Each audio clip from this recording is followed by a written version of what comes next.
Hello students, again welcome to the official YouTube channel of SSCM College Mandalgarh। ये हमारा demand analysis का second video है। First video में हमने demand से क्या आशय है और फैक्टर्स अफेक्टिंग डिमांड, मांग को प्रभावित करने वाले तत्वों का अध्ययन किया था। तो डिमांड से क्या आशय था कि एक निश्चित कीमत और एक निश्चित समय पर उपभोक्ता द्वारा वस्तु की क्रय की गई मात्रा उपभोक्ता की मांग कहलाती है।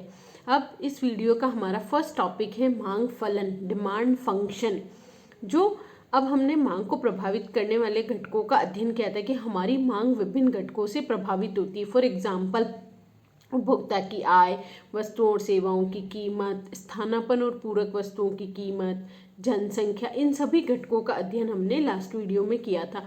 तो जब हम इन्हें गणितीय रूप में लिखते हैं कि उपभोक्ता की मांग केवल वस्तु की कीमत पर ही निर्भर न कर या बोले कि वस्तु की मांग, किसी भी वस्तु की मांग केवल उस वस्तु की कीमत पर ही निर्भर न रहकर अन्य तत्वों से भी प्रभावित होती है। तो जब उसे इस गणितीय रूप में लिखा जाता है तो ये चीज़ कहलाती है मांग फलन। किसी भी वस्तु की कितनी मात्रा एक उपभोक्ता या बाजार में विद्यमान सभी उपभोक्ता खरीदेंगे, यह केवल वस्तु की कीमत पर ही निर्भर नहीं करता, वरन इसका निर्धारण अन्य घटक जिनका हम अध्ययन कर चुके हैं के द्वारा किया जाता है। ये घटक जिन्हें स्वतंत्र घटक कहा जाता है, ये सभी इंडिपेंडेंट वेरिएबल्स हैं और एक साथ या पृथक पृथक रूप से वस्तु की मात्रा को प्रभावित कर सकते हैं। तो इस प्रकार ही हम कह सकते हैं कि मांग फलन अनेक घटकों का फलन है। तो डिमांड फंक्शन को हम मैथ्स में गणितीय रूप में किस प्रकार, QDX का मतलब है क्वांटिटी डिमांड ऑफ एक्स की, एक्स के आप कितनी क्वांटिटी खरीदोगे। यहाँ पे आपको दिया हुआ है PX का मतलब है प्राइस, वस्तु का मूल्य, PY संबंधित वस्तु का मूल्य, संबंधित वस्तु यानी पूरक या स्थानापन्न वस्तुओं का मूल्य, Y से आशय उपभोक्ता की आय, उपभोक्ता की रुचि पसंद, P जनसंख्या या और भी कोई कारक है। तो देखो यहाँ डॉट डॉट करके, तो मतलब उन सभी वह सभी घटक जिससे उस वस्तु की मांग प्रभावित होती है। तो मांग फलन क्या है कि मांग को प्रभावित करने वाले घटक या तत्वों को जब हम गणितीय रूप में प्रदर्शित करते हैं तो वह कहलाता है डिमांड फंक्शन या मांग फलन। तो मांग फलन में आपको ये लिखना जरूरी है। मांग फलन को किस प्रकार लिखा जाता है, quantity demand of X is a function of price of X, price of Y, Y यानी संबंधित या पूरक, स्थानापन्न या पूरक वस्तुओं की कीमतें, उपभोक्ता की आय, उपभोक्ता की आदत, रुचि, फैशन और पी से आशय है जनसंख्या। तो इस प्रकार जब प्रदर्शित किया जाता है तो ये चीज़ कहलाती है मांग फलन। यहाँ आपको दिया हुआ है quantity demand of X is a function of price. तो यहाँ हमने माना है कि अन्य सभी घटक स्थिर है, केवल किसकी वजह से मांग प्रभावित हो रही है, वस्तुओं से, वस्तु की कीमत से। तो quantity demand of X is a function, F का मतलब है फंक्शन ऑफ प्राइस की केवल वस्तु की कीमत से प्रभावित हो रही है, अन्य घटकों के स्थिर रहने की दशा में, कि अन्य सभी घटक क्या है, स्थिर हैं। नेक्स्ट है आपका मांग तालिका या मांग सूची या मांग सारणी, जिसे हम डिमांड शेड्यूल बोलते हैं इंग्लिश में। कि अब एक दी हुई कीमत पर एक उपभोक्ता बाजार में वस्तुओं की विभिन्न विभिन्न मात्राएं क्रय करता है। तो एक दी हुई कीमत पर उपभोक्ता द्वारा खरीदी गई वस्तुओं की मात्रा को जब एक तालिका में, हमें एक टेबल के रूप में, कि एक तरफ आपने कीमत लिख दी, एक तरफ वस्तु की क्रय की जाने वाली मात्रा लिख दी, तो हम जब उसे टेबल में, तालिका में प्रदर्शित करते हैं तो वह तालिका कहलाती है मांग तालिका। अब मांग तालिका भी दो प्रकार की हो सकती है, व्यक्तिगत मांग तालिका और बाजार मांग तालिका। पर्टिकुलर किसी उपभोक्ता की बनाऊं, जैसे मैं खुद की स्वयं की व्यक्तिगत मांग बनाती हूँ कि मैंने किसी वस्तु की दी हुई कीमतों पर कितनी कितनी मात्राएं बाजार में क्रय की गई, एक निश्चित समय और एक निश्चित कीमत पर उपभोक्ता द्वारा क्रय की जाने वाली वस्तुओं की मात्रा को, मांग की भी यही परिभाषा थी ना, कि एक निश्चित कीमत और एक निश्चित समय पर उपभोक्ता द्वारा क्रय की जाने वाली वस्तुओं की मात्रा को जब हम तालिका के रूप में प्रदर्शित कर देते हैं तो वह कहलाती है मांग तालिका। तो जब केवल एक व्यक्ति की तो वह व्यक्तिगत मांग तालिका। बाजार मांग तालिका की माना कि बाजार में उस वस्तु के 4 उपभोक्ता है, तो उन चारों उपभोक्ताओं की पहले व्यक्तिगत मांग तालिका बनेगी, उन व्यक्तिगत मांग तालिकाओं को हम जोड़कर क्या बना लेते हैं, बाजार मांग तालिका। Personal demand, individual demand schedule और मार्केट डिमांड शेड्यूल। तो मांग तालिका से अभिप्राय एक ऐसी तालिका से है जिसमें किसी वस्तु के विभिन्न मूल्यों पर खरीदे जाने वाली या मांगी जाने वाली मात्रा को दर्शाया जाता है। अन्य शब्दों में किसी बाजार में एक निश्चित समय पर दिए हुए मूल्यों पर वस्तु की जितनी मात्रा बेची जाती है, यदि उस वस्तु की मात्रा को एक तालिका के रूप में दिखाया जाए तो यह तालिका क्या कहलाती है? मांग तालिका कहलाती है। मांग तालिका के दो प्रकार, व्यक्तिगत मांग तालिका और बाजार मांग तालिका। फर्स्ट है आपका व्यक्तिगत मांग तालिका। व्यक्तिगत मांग तालिका एक ऐसी तालिका है जिसमें किसी वस्तु की उन विभिन्न मात्राओं को दर्शाया जाता है जो एक व्यक्तिगत उपभोक्ता द्वारा उसके विभिन्न मूल्यों पर क्रय की जाती है। जैसे एक व्यक्ति है, उसने आम का मूल्य कि जब आम की कीमत 8 रुपये थी तो व्यक्ति द्वारा मांगी गई वस्तु की मात्रा कितनी थी? 1। इसी तरह जब 5 रुपये मूल्य था तो 2, तो 4 था तो 3, और 3 था तो 4। तो क्योंकि हमारा मांग का नियम क्या कहता है? जैसे जैसे वस्तुओं और सेवाओं की कीमतें बढ़ती है वस्तु की मांग कम हो जाती है। तो ये कीमतें बढ़ रही है तो डिमांड क्या हो रही है? कम हो रही है। और व्यक्तिगत मांग वक्र बना दिया ओ एक्स एक्स पर। हमेशा अब हम डिमांड के चैप्टर में कोई भी डायग्राम बनाएंगे तो ओ एक्स एक्स पर क्वांटिटी डिमांड, वस्तु की मांगी गई मात्रा, और इधर आएगा आपका मूल्य, इधर मात्रा, इधर क्वांटिटी क्यू, इधर आप लिखेंगे क्वांटिटी ओ एक्स एक्स पे, और इधर लिखेंगे प्राइस। तो जब वस्तु की प्राइस 8 रुपीज़ थी तो मांगी गई मात्रा थी 1, तो ये 8 और 1 पे आपने बना दिया। फिर जब वस्तु की कीमत 5 थी तो मांगी गई मात्रा थी 2। तो इस तरह से आपको डायग्राम बनाना है और हमेशा ये ध्यान रखना है ओ एक्स एक्सिस पे वस्तु की क्वांटिटी आएगी और ओ वाई एक्स पर वस्तु का मूल्य दर्शाया जाता है। और ये जो डी डी दिया गया है ये क्या है? डी डी यहाँ एक मांग रेखा है, डिमांड रेखा। तो ये आपकी थी व्यक्तिगत मांग तालिका और इसे हम बोलते हैं मांग वक्र। जो ये डी डी है इसे मांग रेखा या मांग वक्र कहा जाता है। अब है बाजार मांग तालिका। बाजार मांग तालिका का आशय एक ऐसी तालिका से होता है जिसमें किसी वस्तु की उन विभिन्न मात्राओं को दर्शाया जाता है जो सभी उपभोक्ताओं द्वारा कुल मिलाकर उसके विभिन्न मूल्यों पर क्रय की जाती है। व्यक्तिगत मांग तालिका का योग ही क्या कहलाती है? बाजार मांग तालिका कहलाती है। यहाँ आपको एक व्यक्तिगत ए बी सी और 3 कस्टमर, इन तीनों की आपको व्यक्तिगत मांग तालिका दी हुई है। ये दी हुई कीमत है, ये उनके द्वारा मांगी गई मात्राएं हैं। अब इन तीनों का योग आपके क्या कहलाता है? बाजार मांग तालिका। 3, 7 और 1 की टोटल, इधर 6, 9 और 2 की टोटल, इधर 8, 12, 3 की टोटल, 10, 15, 4 की टोटल। तो ये आपकी कहलाती है बाजार मांग तालिका। अब ये व्यक्तिगत मांग वक्र है, डी बी डी सी ये व्यक्तिगत मांग वक्र है, और जब इनकी टोटल कर दी जाएगी तो वह क्या कहलाएगा? बाजार मांग वक्र। ये डीएम यहाँ देखो आपको बताया गया है, डीएम क्या है? बाजार मांग वक्र है। ये ए का व्यक्तिगत मांग वक्र है, बी का व्यक्तिगत मांग वक्र और सी का। आपको इनको इसी तरह ग्राफ पे प्लॉट करना है। ओ एक्स एक्स पर हम क्या लेंगे? वस्तु की क्वांटिटी, और ओ वाई एक्स पर आप क्या लोगे? ओ वाई एक्स पर हम लेंगे वस्तु का मूल्य। यहाँ पे आप लोगे प्राइस, यहाँ पे आप लोगे क्वांटिटी ऑफ एक्स आप लिख सकते हैं। ये डी ए का व्यक्तिगत मांग वक्र, बी का व्यक्तिगत मांग वक्र, सी का, और इन तीनों की टोटल करके ये आपका क्या आ गया? बाजार मांग वक्र। तो मांग तालिका क्या? एक दी हुई कीमत पर उपभोक्ता द्वारा क्रय की जाने वाली वस्तुओं की मात्रा क्या कहलाती है? वस्तुओं की मात्रा को जब तालिका में प्रदर्शित किया जाता है तो वो व्यक्तिगत मांग तालिका, और व्यक्तिगत मांग तालिकाओं का योग आपका क्या कहलाता है? बाजार मांग तालिका। इंपॉर्टेंट है नेक्स्ट, मांग के प्रकार। मांग के प्रकार को मुख्य रूप से 3 भागों में बांटा गया। फर्स्ट है मूल्य या कीमत मांग, सेकंड है आय मांग या इनकम डिमांड, और थर्ड है तिरछी या आड़ी मांग। तो फर्स्ट है हमारा जैसे मूल्य या कीमत मांग, प्राइस डिमांड। मांग के प्रकार के जैसे अब आगे हम टॉपिक पढ़ेंगे, इलास्टिसिटी ऑफ डिमांड है कि मांग की लोच, उनके प्रकार। तो ये तीनों चीज़ें आपके बार बार रिपीट होगी। आय मांग यानी वस्तु की, उपभोक्ता की आय और मांग में जो संबंध होता है। मूल्य मांग वस्तु की कीमत और उसकी मांग में जो संबंध होता है। आड़ी या तिरछी मांग यानी स्थानापन्न या पूरक वस्तुओं की कीमतों में और वस्तु की मांग में जो संबंध होता है वह आड़ी या तिरछी मांग कहलाता है। हमारा फर्स्ट है इसमें मूल्य या कीमत मांग। मूल्य मांग से अभिप्राय वस्तु की उन मात्राओं से है जो एक निश्चित समयावधि में निश्चित कीमत पर उपभोक्ताओं द्वारा क्रय की जाती है। अन्य बातें समान रहती है। तो हमारा मांग का नियम क्या कहता है, हम और आगे डिटेल में मांग के नियम का अलग से मैं एक वीडियो बनाऊंगी। ये मांग के नियम के अनुसार अन्य बातें समान रहने पर यदि वस्तुओं और सेवाओं की कीमतें बढ़ती हैं तो उस वस्तुओं और सेवाओं की कीमतें बढ़ती हैं तो मांग कम होती है, और वस्तुओं और सेवाओं की कीमतें कम होती हैं तो मांग बढ़ती है। रिवर्स इन्वर्स रिलेशनशिप होती है दोनों में, कीमत और मांग में। कीमत और वस्तु की मांगी जाने वाली मात्रा में इन्वर्स रिलेशनशिप, इनमें ऋणात्मक संबंध होता है। एक बढ़ेगा तो दूसरा कम होगा।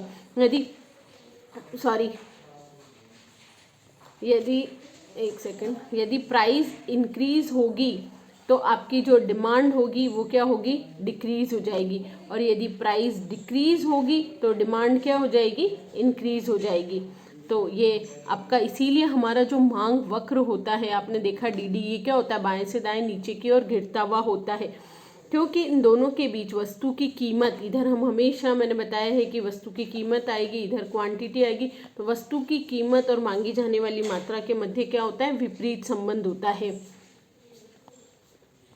नेक्स्ट है आय मांग। आय मांग का अर्थ वस्तुओं और सेवाओं की उन मात्राओं से लगाया जाता है जो अन्य बातें समान रहने पर उपभोक्ता एक निश्चित समयावधि में अपने आय के विभिन्न स्तरों पर खरीदने की क्षमता रखता है। यानी उपभोक्ता की आय, यदि उपभोक्ता की आय से भी वस्तु की मांग प्रभावित होती है। अगर हम सामान्य शब्दों में देखें तो यदि उपभोक्ता की आय अधिक होगी, उपभोक्ता की आय ज़्यादा है, तो वस्तुओं और सेवाओं की मांग भी उसकी बढ़ेगी, क्योंकि वो अपनी अधिक आय से अधिक वस्तुओं और सेवाओं को क्रय कर पाएगा। और उपभोक्ता की आय यदि कम हो जाती है तो उसकी वस्तुओं और सेवाओं की मांग भी क्या हो जाएगी, कम हो जाएगी। लेकिन दो तरह की वस्तुएं होती है, एक निकृष्ट वस्तुएं होती है या जिन्हें हम घटिया वस्तुएं कहते हैं, और एक होती है श्रेष्ठ वस्तुएं। तो दोनों वस्तुओं के संबंध में जो हमारा आय का प्रभाव होता है, आय मांग वक्र अलग अलग होता है। आय मांग वक्र को जर्मन अर्थशास्त्री ने एंजिल के नाम पर एंजिल वक्र भी कहते हैं। जर्मन अर्थशास्त्री एंजिल के नाम पर आय मांग वक्र को एंजिल वक्र भी कहा जाता है। आपसे 2 मार्क्स में क्वेश्चन पूछा जाता है कि एंजिल वक्र से आप क्या समझते हैं, तो आय मांग वक्र को ही एंजिल वक्र कहा जाता है। तो उसमें आप आय मांग की ही परिभाषा लिखेंगे। तो ये जर्मन अर्थशास्त्री एंजिल के नाम पर आय मांग वक्र को एंजिल वक्र कहा जाता है।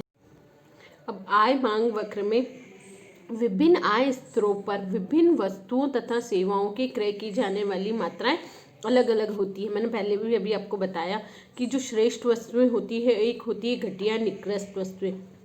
तो उपभोक्ता की आय में यदि वृद्धि होती है तो श्रेष्ठ वस्तुओं की मांग बढ़ जाती है, और जो घटिया या निकृष्ट वस्तुओं की मांग होती है वो क्या हो जाती है, कम हो जाती है। और जैसे यदि उपभोक्ता की आय कम है तो वो सर्वप्रथम अपनी अनिवार्य आवश्यकताओं को पूरा करेगा, और लेकिन जैसे जैसे आय में वृद्धि होगी, आरामदायक या विलासिता की उपयोग की वस्तुओं में भी वृद्धि होने लगेगी। तो यहाँ हम जो आय मांग फलन होता है, quantity of X is a function of Y, इसको हम 2 तरह से पढ़ेंगे। पहला श्रेष्ठ तथा उत्तम वस्तुएं। तो श्रेष्ठ तथा उत्तम वस्तुओं में आय और उपभोक्ता की आय, अभी हमने ये बोला ना quantity of X is a function of Y, यानी उपभोक्ता की आय और वस्तु की मांग के बीच क्या होता है, धनात्मक संबंध होता है, पॉजिटिव रिलेशनशिप होती है। यदि उपभोक्ता की आय बढ़ेगी तो श्रेष्ठ वस्तुओं की मांग भी बढ़ेगी, और यदि जैसे उपभोक्ता की आय बढ़ेगी तो क्वांटिटी भी बढ़ेगी, और यदि उपभोक्ता की आय कम होगी तो वस्तुओं और सेवाओं की जो मांग है वो भी क्या हो जाएगी, कम हो जाएगी। तो दोनों के बीच में क्या होती है, पॉजिटिव रिलेशनशिप। तो इसका जो मांग वक्र है वो भी क्या होगा, ऊपर उठता हुआ होगा, क्योंकि दोनों के बीच में क्या है, पॉजिटिव रिलेशनशिप है। यहाँ ओ एक्स पर वही क्वांटिटी, ओ वाई एक्स पर यहाँ ओ वाई एक्स पर आपकी उपभोक्ता की आय आएगी, इनकम वाई से प्रदर्शित किया है, और ये क्वांटिटी। अब ये देखिए, जब ये कीमत, वस्तु की कीमत, उपभोक्ता की आय वाई थी तो उसके द्वारा मांगी जाने वाली मात्रा क्या थी, ओ क्यू। अब उपभोक्ता की आय बढ़कर वाई से क्या हो गई, वाई 1। तो वस्तु की मांगी जाने वाली मात्रा भी क्या हो गई, OQ से बढ़कर OQ1। आप इस डायग्राम को भी एक्सप्लेन करेंगे तो ऐसे ही OX पर वस्तु की मांगी जाने वाली मात्रा क्वांटिटी ऑफ X, और OYX पर उपभोक्ता की आय, जिसे हमें Y से प्रदर्शित किया। पहले उपभोक्ता की आय जब Y थी तो वस्तु की मांगी जाने वाली मात्रा थी OQ। अब जब उपभोक्ता की आय बढ़कर Y से Y1 हो गई तो वस्तु की मांगी जाने वाली मात्रा की क्वांटिटी भी Q से बढ़कर Q1 हो गई। अब नेक्स्ट है घटिया या निकृष्ट वस्तुएं। अब आपने इसमें आगे हम पढ़ेंगे गॉसेन का मतलब पैराडॉक्स, गिफ्फिन का पैराडॉक्स, गिफ्फिन का विरोधाभास। उसमें घटिया या निकृष्ट वस्तुओं के संबंध में बताया गया है कि घटिया या निकृष्ट वस्तुएं वे वस्तुएं होती है जो उपभोक्ता की आय बढ़ने पर उनकी मांग क्या हो जाती है, कम हो जाती है। घटिया वस्तुओं से आशय उन वस्तुओं से लिया जाता है जिनके संबंध में आय प्रभाव ऋणात्मक होता है। यहाँ आय प्रभाव धनात्मक था, एक बढ़ रहा है तो दूसरा भी बढ़ रहा है, अर्थात जिनकी मांग आय बढ़ने पर कम हो जाती है और कम होने पर अधिक हो जाती है। घटिया वस्तुओं को उपभोक्ता प्राय हीन दृष्टि से देखता है और आय स्तर के पर्याप्त न होने पर उपभोक्ता प्रयोग करता है, परंतु ये सापेक्षिक तथ्य है कि एक व्यक्ति के लिए जो वस्तु घटिया है वह दूसरे के लिए श्रेष्ठ हो सकती है। तो जैसे जैसे उपभोक्ता की आय बढ़ती है, फॉर एग्जांपल इसमें आपको एक डालडा घी का हम एग्जांपल ले कि जैसे अगर उपभोक्ता की आय कम है तो वो अभी क्या कर रहा है, डालडा घी का उपयोग कर रहा है, लेकिन जैसे ही उपभोक्ता की आय में वृद्धि हो जाती है तो डालडा घी का उपयोग न करके देशी घी का उपयोग करता है। तो क्या हुआ, डालडा घी एक निकृष्ट वस्तु है तो उस निकृष्ट वस्तु की मांग क्या हो जाएगी, उपभोक्ता की आय बढ़ने के साथ साथ कम हो जाएगी। तो दोनों में क्या हो गया यहाँ ऋणात्मक संबंध। आय बढ़ने पर उपभोक्ता की आय बढ़ने पर जो वस्तुओं की डिमांड है वो क्या हो रही है, कम हो रही है, यानी नेगेटिव रिलेशनशिप है। एक बढ़ रहा है एक कम हो रहा है तो यानी क्या संबंध है, ऋणात्मक संबंध है। और दोनों एक ही दिशा में, दोनों बढ़ रहे हैं या दोनों घट रहे हैं तो वह स्थिति कहलाती है धनात्मक संबंध। ये OXX पर आपने वस्तु की मांग ली है, घटिया या निकृष्ट वस्तुओं की मांग, ये उपभोक्ता की आय है, ये इनके बीच में इन्वर्स रिलेशनशिप की OQ, जब उपभोक्ता की आय OY थी, अब यहाँ देखिए कम हो रही है, उपभोक्ता की आय OY है तो वस्तु की मांगी जाने वाली मात्रा कितनी थी, OQ थी। घटिया वस्तु की मांग अधिक थी, लेकिन उपभोक्ता की आय जैसे ही Y से बढ़कर Y1 हो गई, उपभोक्ता की आय इतनी बढ़ गई तो वस्तुओं और सेवाओं की जो मांग है वो Q से घटकर क्या हो गई, Q1 हो गई। तो ये इन्वर्स रिलेशनशिप होता है। नेक्स्ट है तिरछी या आड़ी मांग, क्रॉस डिमांड बोला जाता है इसे, तिरछी या आड़ी मांग। स्थानापन्न और पूरक वस्तुएं। स्थानापन्न वस्तुएं चाय और कॉफ़ी आपको एग्जाम्पल से समझ में आ जाएगा कि जिन्हें हम एक के स्थान पर दूसरे का प्रयोग कर सकते हैं, और पूरक वस्तुएं जिन्हें एक साथ प्रयोग में लाया जाता है। तो यदि स्थानापन्न और पूरक वस्तुओं की कीमतों में परिवर्तन होता है तो वस्तु की मांगी जाने वाली मात्रा में भी परिवर्तन होता है। अब ये परिवर्तन क्या होता है, धनात्मक होता है या ऋणात्मक होता है। यहाँ पे जो मांग फलन होता है, तिरछी आड़ी मांग, quantity X is a function of price of Y, अन्य बातें स्थिर है। जब किसी वस्तु की मांग पर अन्य वस्तुओं की कीमतों में होने वाले परिवर्तनों का भी प्रभाव पड़ता है तो उस वस्तु की तिरछी या आड़ी मांग कहते हैं। तो अगर हम शॉर्ट में अगर देखें तो जैसे आय मांग था, तो आय मांग में उपभोक्ता की आय और वस्तु की मांगी जाने वाली मात्रा पर, उपभोक्ता की आय में परिवर्तन होने पर वस्तु की मांगी जाने वाली मात्रा में जो परिवर्तन हो रहा था या उससे प्रभावित होती थी तो वो आय मांग कहलाती थी। अब यहाँ उपभोक्ता की आय नहीं, स्थानापन्न या पूरक वस्तुओं की कीमतों में परिवर्तन के कारण यदि वस्तु की मांग प्रभावित होती है तो उस वस्तु की मांग को तिरछी या आड़ी मांग कहा जाता है। अब स्थानापन्न वस्तुएं, आप ध्यान से एग्जाम्पल देखिए, चाय और कॉफ़ी, मैंने लिया है टी और कॉफ़ी। अब आप सोच के बताइए कि यदि चाय की कीमतें बढ़ेगी, चाय की कीमतों में दिन प्रतिदिन वृद्धि होती जा रही है, तो यानी प्राइस, चाय की कीमतें बढ़ रही है तो कॉफ़ी की डिमांड पे क्या इफेक्ट आएगा, चाय की कीमतें बढ़ने पर कॉफ़ी की डिमांड भी बढ़ेगी, क्योंकि चाय की कीमतें बढ़ती ही जा रही है तो उपभोक्ता क्या करेगा, चाय के स्थान पर कॉफ़ी के प्रयोग को बढ़ा देगा, तो कॉफ़ी की डिमांड क्या हो जाएगी, इंक्रीज हो जाएगी। तो अब यहाँ देखिए दोनों एक ही दिशा में बढ़ रहे हैं, टी की कीमत बढ़ रही है, यहाँ प्राइस इंक्रीज हो रही है और कॉफ़ी की डिमांड इंक्रीज हो रही है, दोनों एक ही दिशा में बढ़ रहे हैं। जब दोनों एक ही दिशा में, तो कौन सा संबंध है, धनात्मक संबंध है, एक बढ़ने पर दूसरा भी बढ़ रहा है। और यही अगर चाय की कीमतों में बहुत अधिक कमी आ जाती है तो और कॉफ़ी की कीमतें, तो उपभोक्ता क्या करेगा, कॉफ़ी के स्थान पर चाय के प्रयोग को बढ़ा देगा, तो जो कॉफ़ी की डिमांड क्या है, कम हो जाएगी।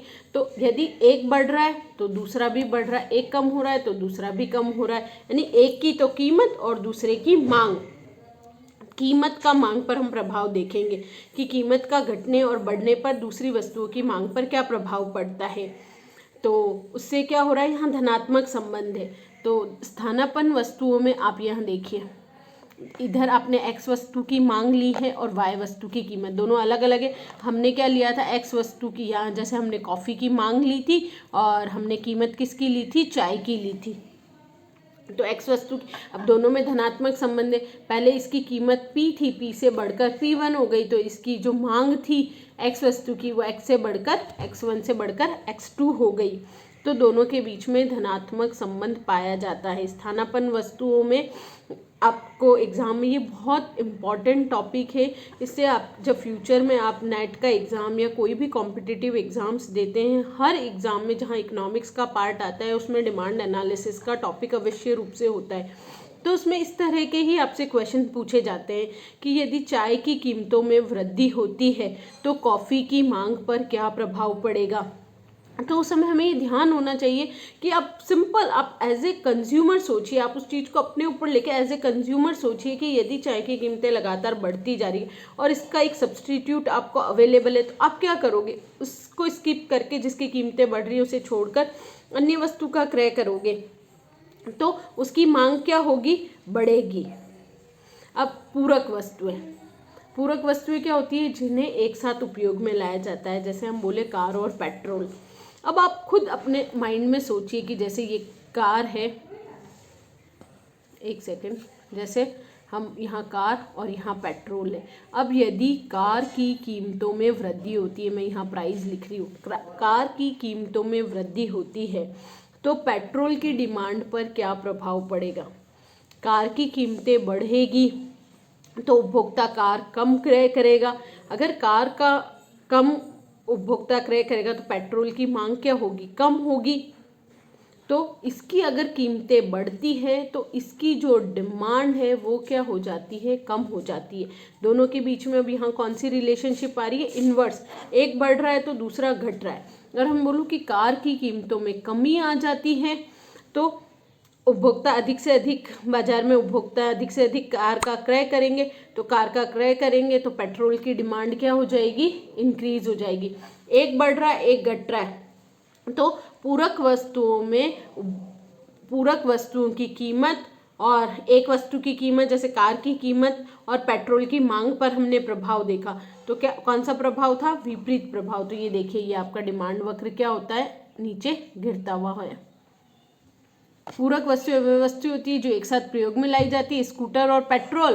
ये हम जैसे हमने कार पेट्रोल का, आपको स्कूटर पेट्रोल का एग्जांपल दिया गया। यदि स्कूटर की कीमत में वृद्धि होती है तो पूरक वस्तु पेट्रोल की मांग पर प्रतिकूल प्रभाव पड़ता है।